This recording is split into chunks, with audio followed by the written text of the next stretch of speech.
version 1.0 is a big milestone in Vitest development. It brings stable API, performance improvements, and a big feature set that we have been working on for the past year. My name is Vladimir. I'm going to talk about what we did in preparation for the first official release of Vitest. But first of all, statistics. For the past year, the number of downloads rose from just about 400,000 to almost 2.5 million. It's been downloaded almost 6 times more than just a year before. In fact, 1/3 of all Vite downloads is Vitest, which makes it one of the biggest contributors to Vite's growth. And as a side note, Vitest has reached its 10,000 stars mark on GitHub at the end of August. And if you didn't leave a star, please do. And to celebrate our collective achievements, Vitest has 125 new contributors now. We have people join the core team, and we have new pull requests opening on a regular basis from non-team members. And I just wanted to celebrate and thank each and everyone in this community that helped make Vitest one of the fastest growing tools this year. But also this year we closed 178 bugs thanks to all the new contributions and released 65 new features, all thanks to you. But now to performance improvements. One of the main goals of Vitest is to provide a fast testing experience. This includes the development speed, so how long it takes to run a test when you're writing it in watch mode, for example, but also CI speed. We have been working hard to bring new performance optimizations into Vitest core, and we had struggles along the way, some performance regressions, reverting the changes, starting all over again. But in the end, we are pleased with what was achieved. So I just wanted to share some of the things that we did to help with the performance. First of all, we started with just regular bugs and misconfigurations. We identified redundant imports that were slowing down every test on a startup. So this helps projects that have a lot of test files. We also introduced a way to use a native Vite optimizer that is actually used for your dependencies in the browser.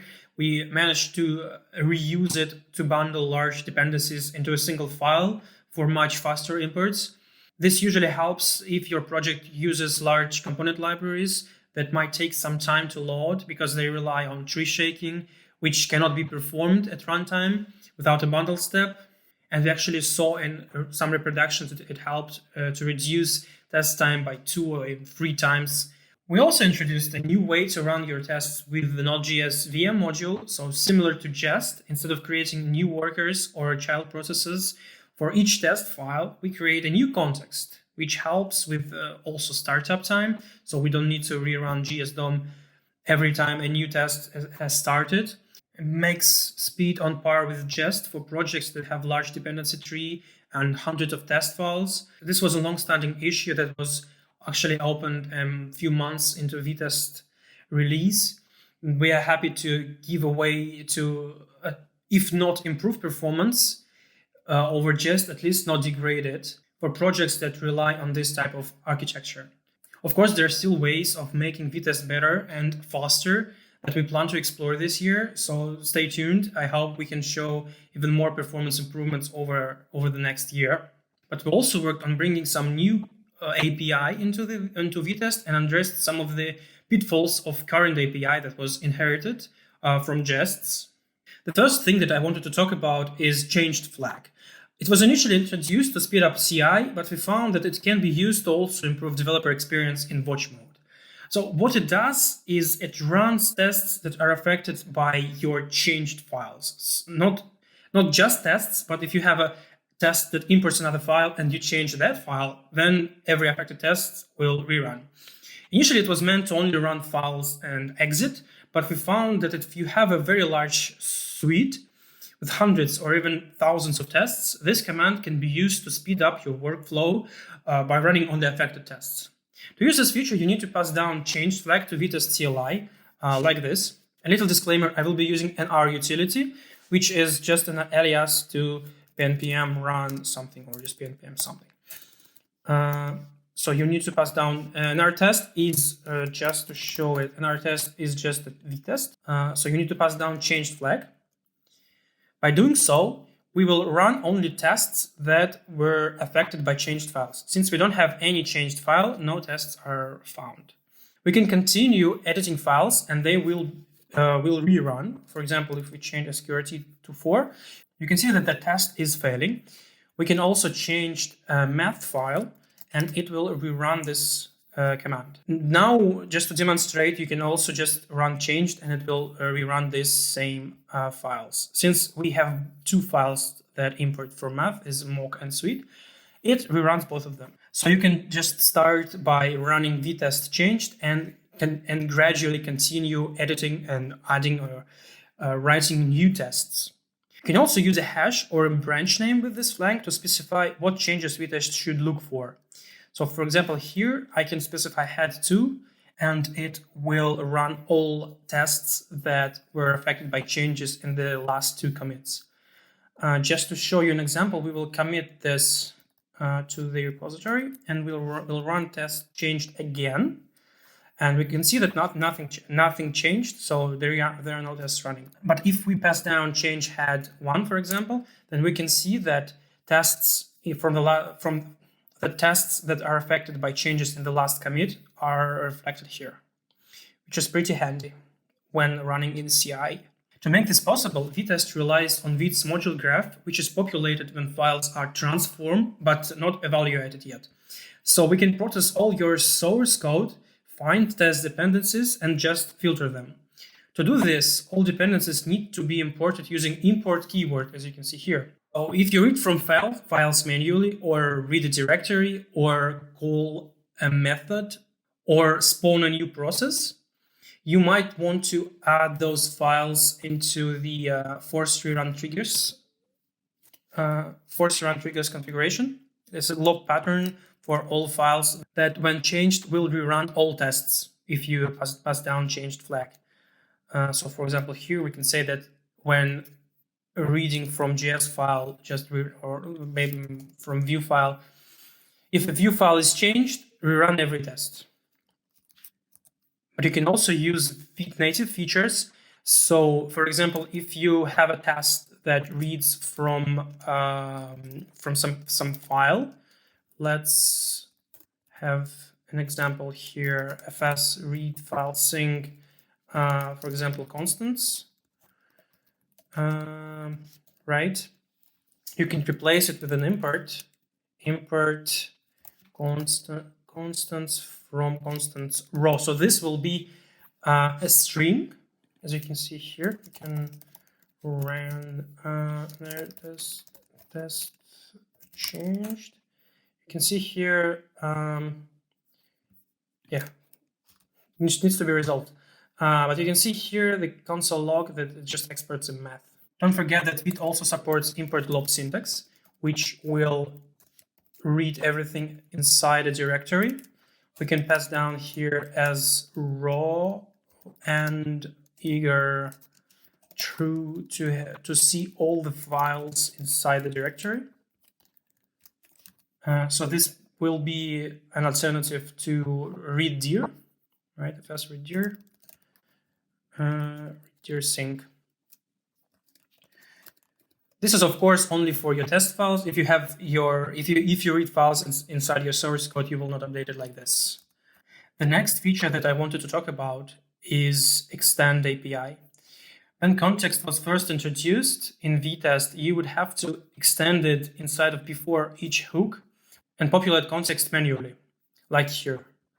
This approach works well for local files, but when you need to reuse this logic, it becomes cumbersome, and you usually end up with some kind of a wrapper to share this kind of code between separate tests. You also have to provide context type for better type safety manually for each test. Or you can also use the TypeScript feature context to pass down context like this and then reuse it here. Unfortunately, it's still hard to share this code between different files. So we introduced a new API inspired by Playwright called test extend. As you can see here, you can define separate contexts independently and then extend one from another, like here. And the nice thing here is that it will merge all the types. So you still have a type safe way of accessing it. As you can see here, server is available as a context without any additional callbacks. This is also very useful because you don't need to pass down these variables between different callbacks. This approach makes it easier to share the context between different test files. And we recommend using this API over the before each if you need to share the context between different test files. The next feature that I wanted to talk about can actually be seen here. Again, inspired by Playwright, Vitest now has soft assertions. Usually test stops executing after your expect fails. So for example, if we change this to a usual expect, this code will never run, which is sometimes not desirable if you want to make several assertions using only one maybe heavy operation. So for example, you don't want to perform the same heavy operation in different tests, just to have several expects spread out in separate files. This can also allow you to perform separate actions down the line. So after this expect solved to be, we can write more code to test, more assertions. Another important thing added was support for testing types. Since TypeScript is first-class citizen in Vitest and Vite, we thought it would be a nice idea to provide some kind of a helper to test your types and built-in command to run these types of tests. So you can use the same test function from Vitest to structure your tests. And Vitest also provides you with a function like expect typeof, which is similar to expect. But this function is not running at runtime. It's just an OOP that provides interfaces for checking your types. For example, here we can test that square root function takes parameter 0, which is equal to number, which is not a string. And we can also see here that when it fails, it shows you an error. Unfortunately, the error is quite ambiguous. So we are also providing a general function just to see that two types are equal. This is basically a generic that checks that this one is equal. And if you need to test the opposite, you will write a test expect error comment here.